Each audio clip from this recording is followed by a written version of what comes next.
Thanks for tuning in to the Charles Novell School of Music podcast, The Best Day Yet.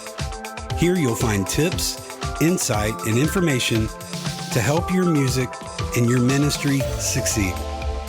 Whether you're a singer, a musician, or a songwriter, we want to help you where you are, but we also want to help you get to where you want to go. We believe that our talents are God's gift to us, but what we do with those are our gift back to God. Yesterday's information is important, but what we can learn today will make this the best day yet. Hey everybody, Rob Novell here, back with another episode of the CNS podcast, The Best Day Yet. Hope this finds everything well with you. I appreciate listeners. I appreciate y'all tuning in. I appreciate your time. Your time is valuable.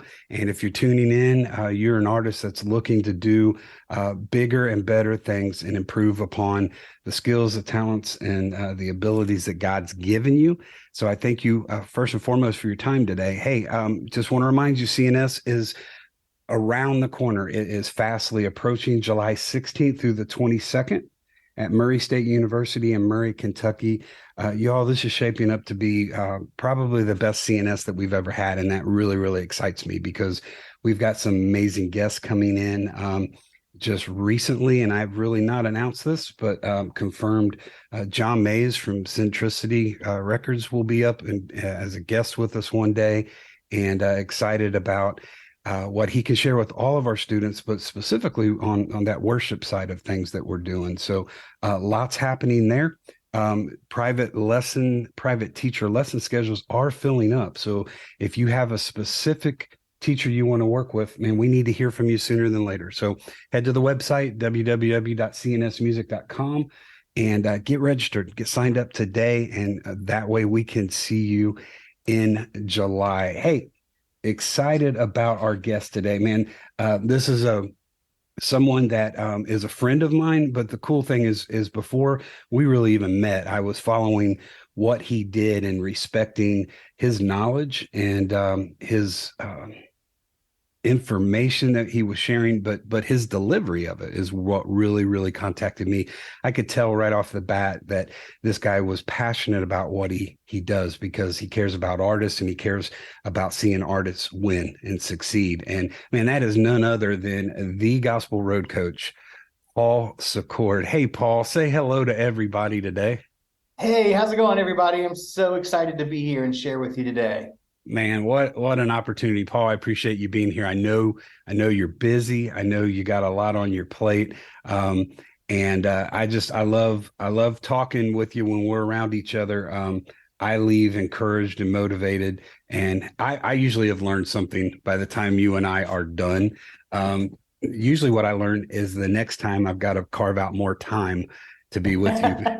Because man, we can just get talking on what. No, I said this a while ago, but man, what I appreciate about you is honestly your passion for being an influence and making a difference in people's lives. And I've watched you for years do that, and you're great at it, man. And I appreciate it. And just super, super humbled and honored that you're part of CNS with us, and that you're going to be with us in July and sharing to our students. But man, I didn't send you a topic on purpose. Absolutely on purpose. This is probably this is our 40th podcast now. And wow. This is the first one that I've not in advance sent out a topic or said, hey, we're going to talk about this. And here's why. I don't think you and I need a topic. Again, we'll meet at Cracker Barrel there in Goodlettsville or somewhere or somewhere there on premises of Godsey Media, and we get to talking and we just talk. So I didn't think we needed a topic today, but here's what I want you to do. I know you're in the middle of a lot of things. You've just come through a big week last week.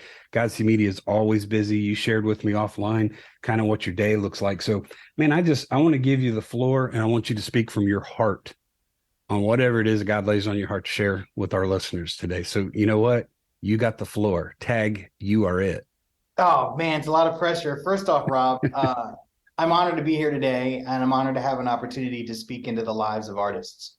It is at the very heart of what I do day in and day out at Godsey Media. And just to piggyback on what you said about CNS, CNS is one of my favorite things of the year. I love having a couple days, 2 or 3 days to be there. What am I doing this year? 3, 4 days? Am I there the whole week? What did I opt in on? You know what? You are there as long as you want to be there. I've got us down for that Tuesday, Wednesday, Thursday scenario that we've done the last couple of years. Hoping for at least that. And then if your schedule permits, man, you can show up. Seriously, you can show up on Friday or Saturday before, because you can help me unload everything. So you can. You see, this is the schedule I need to know about. So I know when You not can to be there. No, we've got you down Tuesday, Wednesday, Thursday, and then whatever else your schedule would permit. Great. Well, I just love an opportunity to share what I've learned over time. I really feel that and many people in your audience will understand this. When you've come through a lot of things and you've had just a host of different experiences, sometimes you find that the reason you've gone through all that stuff is because God has ordained something for you to do on the backside of that.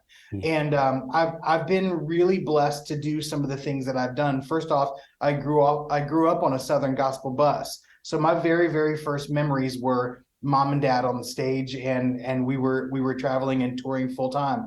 I grew up in music theater. I just happened to go to a little podunk high school where the high school choir director also sang and performed at the Kennedy Center. And Wow.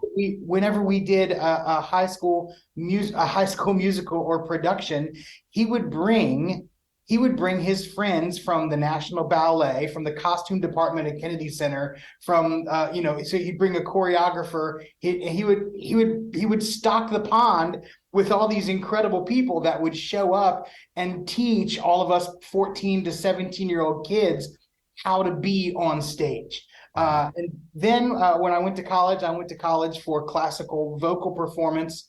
And so I studied opera. I thought I was going to be an opera singer, and I love those classical roots, and I probably use them every day.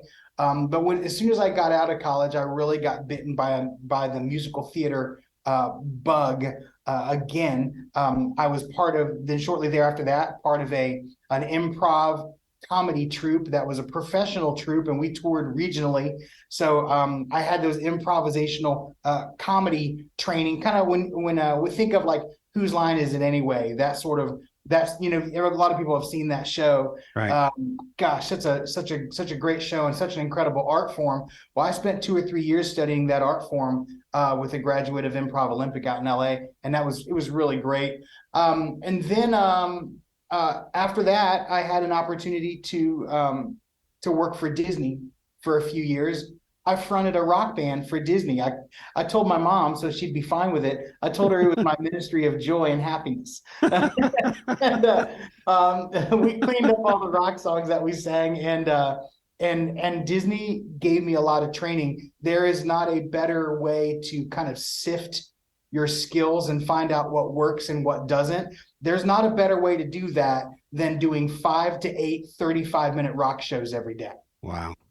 I mean, that's thrown in there. And over my time there, I did over 2,000 of those shows. I think I counted it up one day, it was close to 2,200. So if you want to go into the meat grinder and come out the other side like a different person or a different performer, that's where you do it. Because I was fronting this rock band, not as a singer, but I was the communicator for the band. I tied together storyline, audience participation, cued next songs, like all those things. And I was the host and MC of the show. So my job was to read the audience. And I also got to, dance around like an idiot and sing and stuff like that. But that was a great band. And here's what we did with that band. We took that band from the little band that performs there at the back of the park to 2 years later, we were playing the New Year's Eve show for Disney's MGM Studios in front of 40,000 people.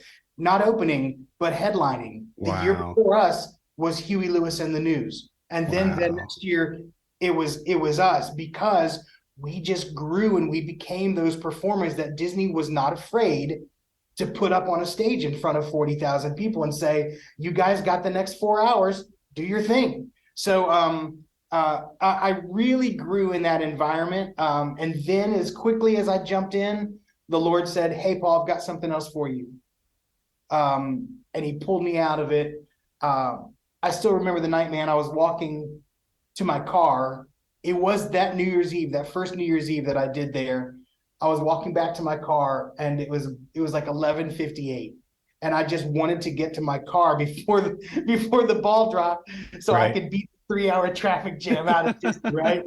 So I'm smart. I had gotten off stage like 5 minutes earlier. I was sprinting to my car, and I'm just having a conversation with the Lord. Like, I was like, God, man, that was awesome. Lord, that was just amazing what you just let me do. It was like a dream come true. I had 40,000 people right there in the palm of my hand. God, what's next? Like, what's the higher high? Right. Is it standing in front of 60,000 people? Is it 80,000 people? Where does that happen? Where are you going to take me, Lord? And then I didn't hear an audible voice. But just in that moment, I felt God say to my spirit, when's the last time you felt like that, Paul? And I said, well, just probably being in a little church with 50 or 75 people that are sold out to worship you. Right. And I have an opportunity to lead them and connect with them and help them connect with you. And he said, so why don't you go do that? So, man, I prayed about that really hard. Sure you did. I'd moved my whole family down to Orlando. Now, side note, we didn't love Orlando. We lived a little outside of Orlando in Claremont, and it was fine. And I had some great friends there. But I felt God start to pull up the tent pegs down there, man. Right. And as I started looking for a full-time ministry job, and I found it back in Virginia Beach, back where I had moved from. And I had an opportunity then to be the music director of, some would call it a mega church. I just thought it was a really big church. It ran about 1,500 people every Sunday morning. And I had a chance to be the worship leader and music director there for several years. And that was an entirely different beast. That church was very production heavy. We were having 3 and 4 production meetings for every Sunday service. We had a lighting designer, we had full-time, sound people. We had a stage manager that was full-time. It was a really intense environment, and with one thing in mind, excellence, because that's what God deserves. Right. Absolutely. And in that pressure cooker, I learned a completely different set of things. I started to write songs toward the end of my time there, and a connection at that church sent one of my songs to Nashville, to a lady that was the music catalog director for Ray Stevens Publishing. And Ray Stevens and her wanted to publish this particular song that I wrote. It was a patriotic song called I'll Stand. Yeah, in fact, I did it last year at CNS. Right. That's the one where the track kept cutting in and out. Right. That was an experience. People asked me if I planned that. I was like, are you serious? It's like planning your car to overheat on the highway. You planned that? No. No. That's funny. I remember that night. But here's the thing. You handled it like a pro, and you turned that into a masterclass, 101, because if that hadn't happened to them at that point, it's going to. So, yes. You showed them on the spot how to handle that. So kudos. Well, that's the thing, that a couple thousand shows with Disney and several hundred services at a large church, and growing up on the Southern Gospel bus and music theater training and schooling, like all of that stuff, that path that I've been down prepared me for that moment. Right. It prepared me to stand there and smile, take that like a professional, never let them see you sweat, never let the audience feel the awkward that you are feeling right there at that moment. Right. Not their job to feel it. It's your job to protect them from it. Absolutely. And so that's what I tried to do. But when my song got published down here in Nashville, I decided, you know what? If I'm going to go to Nashville, if I'm going to try to carve out a niche for myself there, I've got to go and do it now. I was about to turn 40. I didn't know many 40-year-old country music stars. And so I decided to go ahead and get on my horse. And once again, I moved my family across the country. 6 months later, I got picked up by a gospel group, Rick Price and New Legacy Project, toured full time with him for 9 years. We were doing about 160 dates a year. And under the mentorship of Rick Price and touring full time, I learned a whole new batch of skills. Absolutely. And then Rick started to do things like, "Hey, Paul, you're taking the offering tonight." I was like, "Wait, what? No, I only know how to sing. I'm just now getting comfortable being out here." And so he stretched me and grew me more. And so the culmination of 9 years touring on the road full time as a singer, and then host and MC of that show, and then 3 years at Disney, 5 years at a church that valued excellence and a high production level, my training in classical music as a writer, all of those things culminate in what I teach now as the Gospel Road Coach. And my favorite part is that I don't teach music. Wow. I don't teach people how to sing. Right. Don't teach people how to play, because there are great voice and instrumental instructors out there. You're a great one. We have a whole staff at CNS. They are great teachers, and they will teach that stuff. But I figured out, just through looking through the lens of my experience and what everything that God had brought me through in the last 20 to 30 years, I figured out that nobody was teaching them how to simply be on stage. Nobody was teaching them the glue that's between all the songs. No one was teaching transitions. Nobody was teaching stage positions, strong and weak positions on stage. Nobody was teaching them how to put together a program. Nobody was teaching them how to change the pressure in the room. Nobody was teaching them how to rate their songs so they know what song should go next. Nobody, and I mean nobody, is teaching them how to create a moment on stage. Right. So I was like, well, I'll teach those things, because I hear great singers all the time that can't find their microphone with both hands, Rob. We've seen them, okay? Yeah, right. We've seen these artists, and God bless them. They are trying, and they are using the gifts and the skills that God has given them. They are standing up there and singing, but this just work with me on this. Let's see if you get this. Have you ever encountered that vocalist that just has an incredible prayer ministry? Because when they stand up and start singing, you have to close your eyes and just pray for them. They sing fine. Right. You cannot watch. Absolutely. You cannot watch, because they are so scared. They're walking in no authority whatsoever on stage. They don't know what to do with the mic stand, or how or where to put it. They don't know how to move on stage. They look like they're really frightened. They got the deer in the headlights thing. And so and that fear and that lack of authority, it ends up overwhelming the music. It overwhelms the song, because everybody in this world, and when I say everybody, gosh, it's got to be 95%. We receive information visually. Right. And that stuff is absolutely as important as the music, Rob. And listen, it hurts me to say that, because I'm a musician. Right. And forever, the music industry has been about a recording. And you could hear the song and you could visualize it yourself. But then you go to a concert and you see the artist and you're like, man, yeah, that music was really good, but that performance was just uninspiring. Yeah. And that's that artist that can't connect with an audience and take them somewhere. So I decided that's what I wanted to teach. All those other things, all those things that hold a concert together, that is not the music. The music is important. The music is a cornerstone. It is foundational. You must know how to sing and know how to play. And you should know how to do it very, very well, because that's what God has called us to do. Right. But you can't fumble all the other stuff and expect to connect with an audience, expect to take them somewhere. And Man, you're right. I have learned that through the years and have connected it.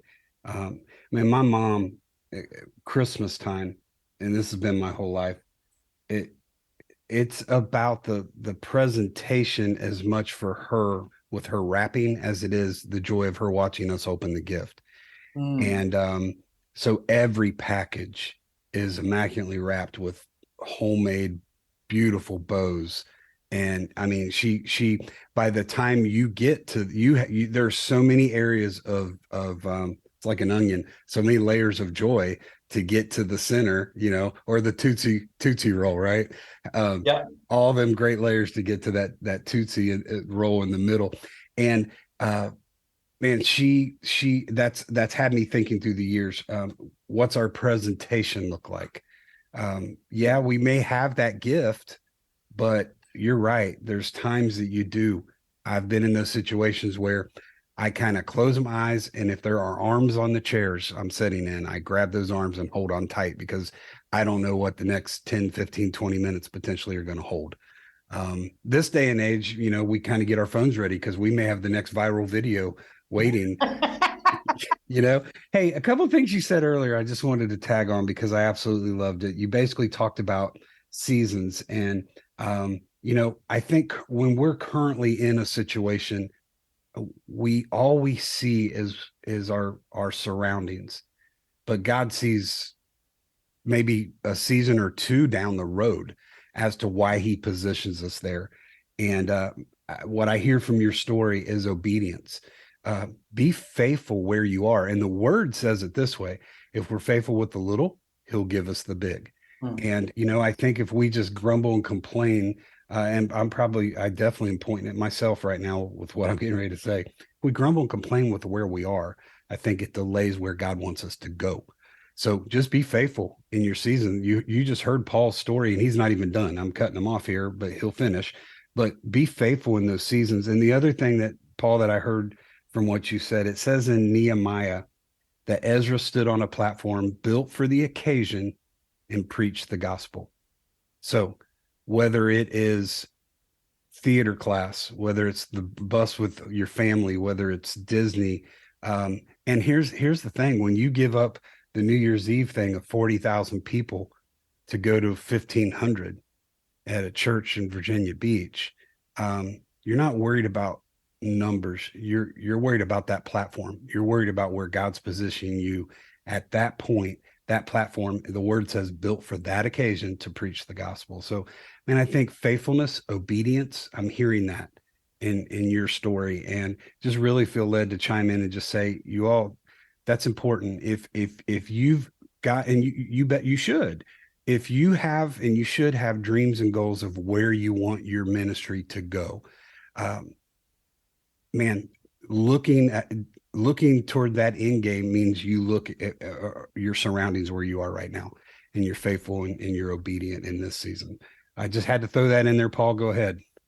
Man, I appreciate that so much. Well, once I decided I would move to Nashville, and once I spent 9 years touring with Rick Price, I felt that season come to an end. And Rick and I ended it really well. I miss him dearly. He's Oh, been absolutely. been passed away for a little over a year now, and I learned so much from him.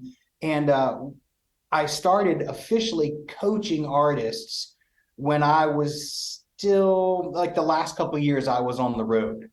So actually, the last 2 or 3 years I was on the road, and Rick was just, man, just don't give away my trade secrets. I was like, all right, Rick, I won't.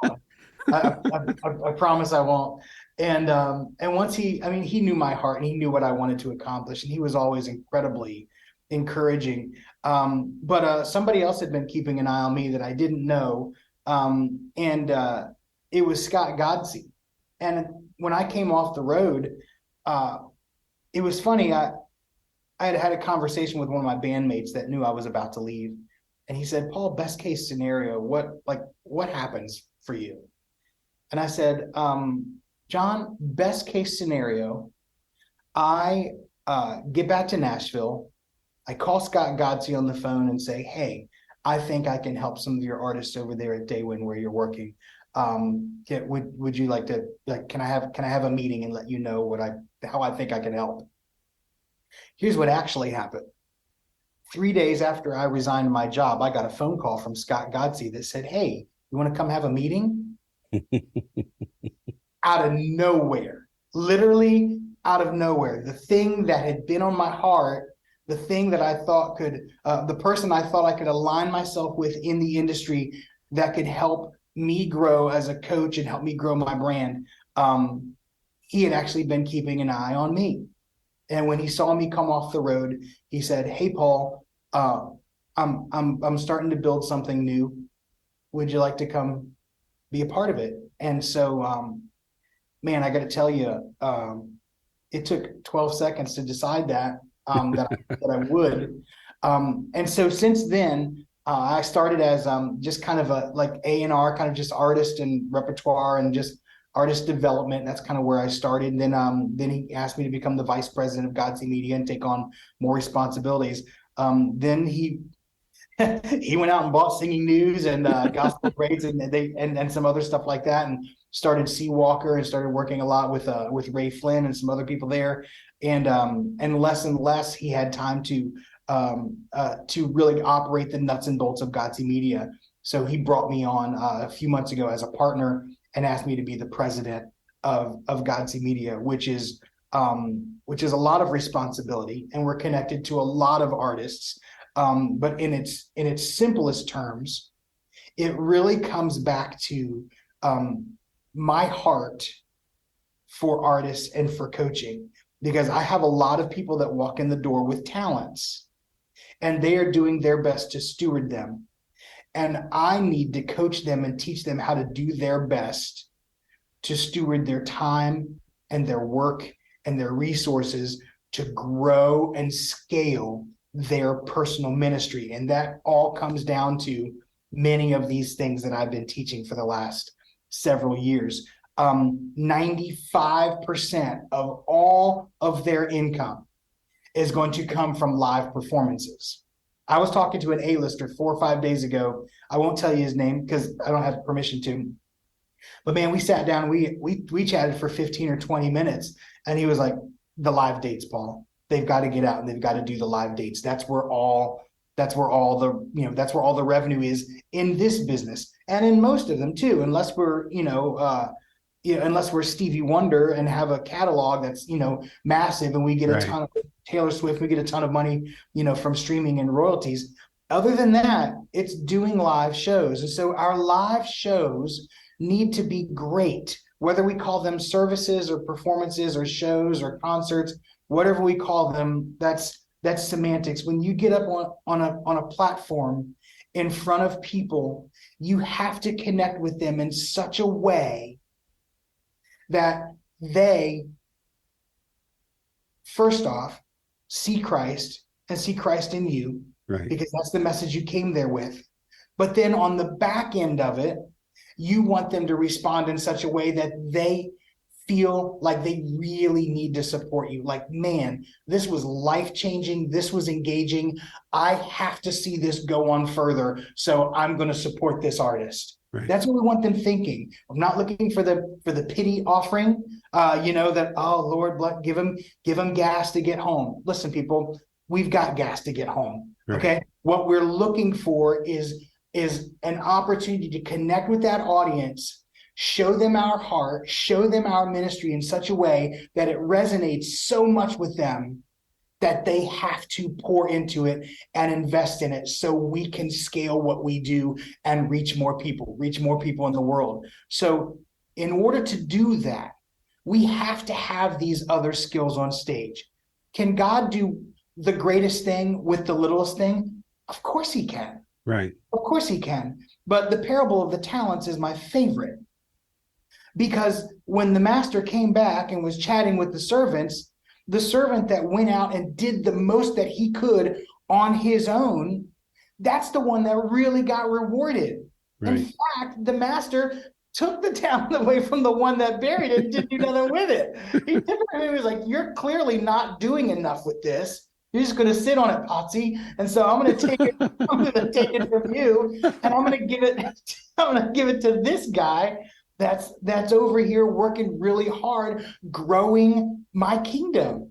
And so that's what we're called to do. We're called to grow the kingdom. So it's not just being spiritually led, but it's using wisdom. It's being good stewards of all the gifts that God has given us, and our ability to connect with an audience and take them somewhere is key to our ministry thriving long term. And it's especially key if we're ever going to scale that ministry into something that reaches more people than the ones that we can just sing for at a church or sing for at a venue. If it's going to get big, and I'll have artists say, well, we're not interested in getting big. And then next month, man, that song didn't do well on radio. Right. See? Right. So we all have this thing in our hearts as an artist that we want to share with the world. We want it to go further than us. It's part of the heart of the audience, of the artist. We want to create something, and we want that to take a life of its own and go out and change the world. Well, that requires connecting with an audience and then scaling that ministry. In order to do that, our program on stage is where so much of it happens. So I love coaching artists on how to connect with an audience. And when we understand that our audience, most of them are visual, then we understand how important that is. I had an opportunity this past week to be at Singing in the Sun. And I was there as a coach and as the president of Godsey Media. I had some artists that were there performing, and I was there to kind of support and help them. But in addition to that, I was there to connect with new artists that potentially want to grow or would like to work with Godsey Media down the road. And I had an opportunity to coach some artists, but what I really, really enjoyed was taking in a lot of the performances that were there, because I watch things different than other people watch things. Right. Because of my experience, I watch a 15-minute set on the showcase stage. I watch that through a different set of lenses. And so my job as a coach is to teach artists how to put those lenses on and look at their program and have an awareness of all the things that they're doing on stage, to observe certain principles so they're not disconnecting with the audience, but rather they're connecting. And I watch some artists do some of the things that I coach extremely well. They're moving on stage with authority. They're dressed appropriately to reach the audience that's right in front of them. Right. That's important. They understand transitions between songs. They take the stage in the right way. There's a right and a wrong way just to take the stage. Right. And so when I see an artist that understands all of those things and is doing all of those things well, inevitably, it's an A or B list artist that is being paid to sing on that stage. So as an artist that's on the, I'm an up and coming artist, maybe nobody knows about me yet, I would look at that A-list group and I'd be like, oh man, I can't wait to get up there, and then I'll do all that stuff too. That's reverse. Right. That's cart before the horse. You've got to do all that stuff to have a chance to get up there and be in that position. Right. There's not like some special class they teach you up there, unless it's mine. There's not. Yeah, I know of one. Yeah, exactly. There's not like a pamphlet that they hand out. Right. They're like, hey, this is how you take the stage now that you're an A-lister. Hey, this is how you're supposed to dress now that you're an A-lister. Hey, this is how your hair and your grooming should look. Since now that you're an A-lister, we'll let you in on this secret. There's not a thing like that. These are best practices that we do now to give ourselves a shot at scaling and being everything we feel God has called us to be. And it's vital. It is just vital, because most of that audience, they don't speak music like you and I do, Rob. Right. You're right. You and I, we can sit and talk a half hour about whether we should do a key change in a song. Right. But I'm going to steal a line from Tom Jackson, one of my favorite performance coaches.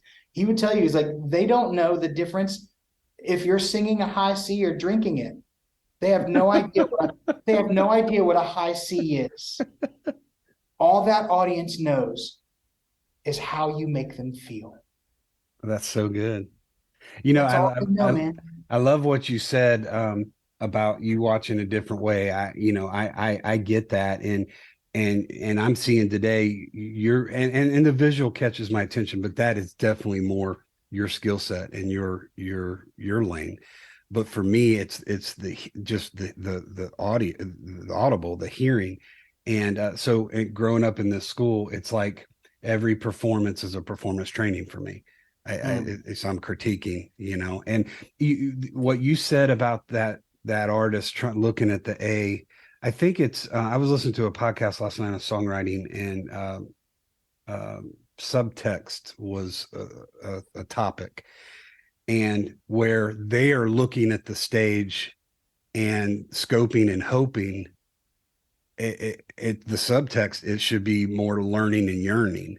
But you're right, you get it reversed. And I growing up, for me, and even today when I'm watching an artist, I'm trying to learn. I'm trying to not just scope and hope and say, man, if I had the opportunity to be on that stage. My thing is, something got them on that stage and not me. What got them there? And it's perspective. It's how, like you said, it's backwards, it's reversed. And so, man, I definitely appreciate you pointing that out. Man, I'm trying to be time conscious here. So I'm going to let you get back to singing in the sun, but I'm not pressuring you. But at the same time, I'm being respectful of your time. So if you've got a bow you want to put on things, or if you're still in the meat of things, go ahead. I do have a little bit more meat, and then I'll put a bow on the meat. Perfect. It sounds weird. Your mom's probably better at the bow, but I do enjoy meat. So I want to challenge any artist that's listening to this podcast today. I want to give them some homework that can really, really open their eyes to what I teach.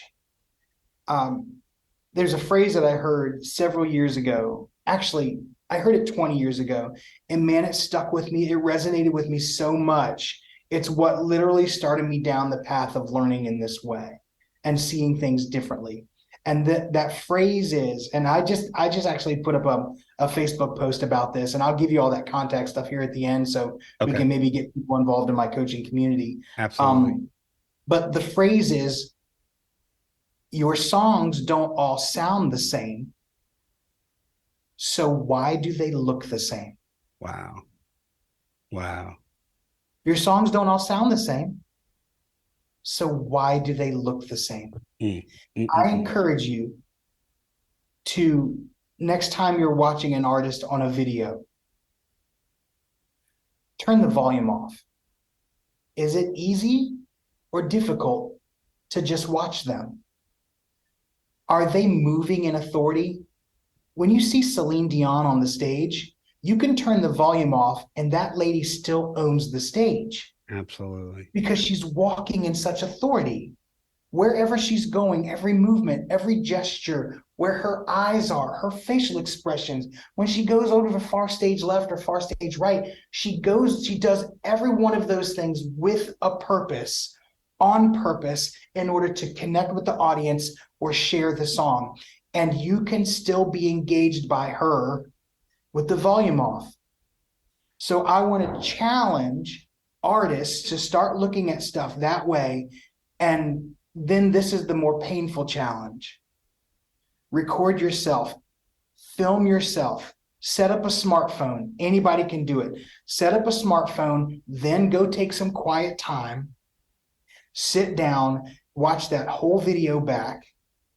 If you're brave, turn off the volume. Is it boring to look at for 60, 80, or 90 minutes, or however long it was you were on stage? If it's boring for you to look at, then how does your audience feel? Right. We can't Chinese water torture these people, man. We have to show them the music, they're not musical like we are, but we start speaking music and we're like, oh, I'll sing this high note, it's going to be impressive. And they know how that made them feel. So I could sing the most amazing high note, but what if I looked miserable while I was doing it? They're not going to remember the high note. They're going to remember that my body looked contorted and my face looked miserable. That's just what they'll remember. That's what they'll note. Wow. So we have to show them the music. We have to show them the songs. We have to show them the message in the song, and they have to see it on our face. They have to see it in our body. They have to see it in our stage movement, and they have to see it and how we have authority on stage. And if we don't have those things, we undermine every single thing we do. This is the best example I've ever seen. Just if I imagine the person that crosses his arms and puts a scowl on his face, but says these words: Jesus Christ set me free, and he can set you free too. Praise God. Man, I'm telling you right now, the words were important, right? Absolutely. Those were our lyrics. But how did I deliver it? I didn't look like I was free. I had my arms crossed. I had a scowl on my face. That stuff undermines everything else that we do on stage if we do it wrong. They literally won't get to the message. They won't peel through the rotten layers of the onion, get to the message in the middle, if all of that stuff is bad. Gosh, Paul, that is so powerful. So we didn't have a topic when we started. No. So obviously I didn't have a title when I post this, but here's the title. The visual purpose of your music. That's going to be the title. That's a great title, man. That's the title of today's podcast. Yeah, man. So let's do this. If the listeners aren't already following you, because I know you've got a great following on that Facebook page, let's start there. How can they find you there? And I would encourage everyone under the sound of mine and Paul's voice, do this. Find what he's getting ready to share with you. Follow it. Start engaging in this and learning and gleaning from this. So how do they find you, Paul? Okay, well, first off, I'm known as the Gospel Road Coach. And so you can go to gospelroadcoach.com. I actually have a website. And there's a little bit of basic information there, contact info. In addition, I believe you can download my ebook there. And that ebook is free, man. And listen, guys, get that free ebook. It is amazing. I've read that thing several times, Paul. I love it. Oh, awesome. Thank you so much. In addition to that, if somebody wants to connect with a community of artists that are trying to grow in this way and grow in what we do on the platform and as touring artists and as performers, then they definitely should join my online community that's called the Gospel Road Green Room. It's a private Facebook group. It's called the Gospel Road Green Room. Just do a search in Facebook for Gospel Road Green Room. You will find me. Ask to be let in. It asks you a couple basic questions. It basically says, hey, are you an artist? How'd you hear about me? And are you going to play nice when you come in here? It's not a place to advertise or promote. It's a place where any question is on the table. Yeah. That room right now has almost 900 people in it. I don't charge for the room, and any question goes. There are A-listers in there and there are no-listers in there, and they've all gathered around the table to help each other out. It's a healthy community and a great place to post questions, concerns, to network with people. It's more than I thought it would ever be. The sense of community was the thing that I didn't, we've said this sometimes about the school, even CNS, just the community and the network and the friendships that happen there are the things that are really, really lasting. And I'm seeing this in the Gospel Road Green Room as well. And so the Gospel Road Green Room is a great place to go. Also, if people want to connect with me directly, they can message me on Facebook at Paul Secord or at my coaching page, which is Gospel Road Coach. They can also get a hold of me through Godsey Media. GodseyMediaManagement.com is our website if people are interested in a new music video or a new album or an album release campaign. We're doing an album release campaign for the Shira Brothers right now that's going really, really well. Their new single and their new album is fire. Highly recommended. So this is a great story. I started coaching them 3.5 years ago as soon as they started. Literally as soon as they started. And this summer, they are singing on the main stage at the Arc as a paid artist. Wow. 3 years, man. 3 years. We cut the learning curve. It's not, instead of 5, instead of 10, it's 3. When you do these things right and you do this work right, down at Graceland a few months ago, I was down there for the quartet convention. Scott was down there. Ray Flynn was down there. When they came off the stage, Scott came rolling off the TV truck and said, that right there, I can put that on stage with any other artist in the Southern gospel music space. Good job, guys. Wow. You've just grown so much. And that's literally what we've been working toward the whole time, was an opportunity for them to stand on a main stage like that and look and feel and sound like they belong there. Wow. They belong there. And now people are acknowledging that they do belong. The last way somebody can get in touch with me is through my personal email address at Godsey Media. That's my business email address. I don't mind giving it out, but it's paul@godsey.media. paul@godsey.media. And if they have a business question or they want to enter into I do private coaching. I do class coaching. On occasion, we'll do group coaching thing. Of course, I teach classes there at CNS. I go out to live concerts and critique shows. I travel to do that sort of thing. I have a handful of coaching clients right now that I have on the side of being president at Godsey Media. And I would love to, if any artist that can hear my voice right now wants to grow, wants to stretch themselves, or maybe you're facing some obstacles in your ministry and you're just like, man, why can I not get past this? Let somebody with a different set of eyes and ears take a look at it. Somebody that's outside of your family group or your regular circle of people, let somebody come and take an objective look at it. And I promise you, we will be able to break down some things. You see things and hear things different, Rob. So do I. I just encourage people to get a mentor that knows what he's talking about, can shave years off your journey and help you get to where you want to be. And that's what I love to do. Paul. Once again, you have surpassed expectations of what I looked to get out of today. So I appreciate your time today. I love you. I respect you, and look forward to having you with us at CNS. And listen, you have a great day. And listeners, I say this at the end of every podcast, but man, I mean it today. If you take to heart and apply this information that Paul's given you, you're going to find that today has become your best day yet. You all be blessed. Thanks for listening to the Charles Novell School of Music podcast, The Best Day Yet. You can follow us on Facebook, Instagram, and Twitter under the name the Charles Novell School of Music. And for more information on CNS and our upcoming events, like our online school, our weekend regional sessions, our creative coaching, and our pastor's retreat, you can visit us at our website at www.cnsmusic.com.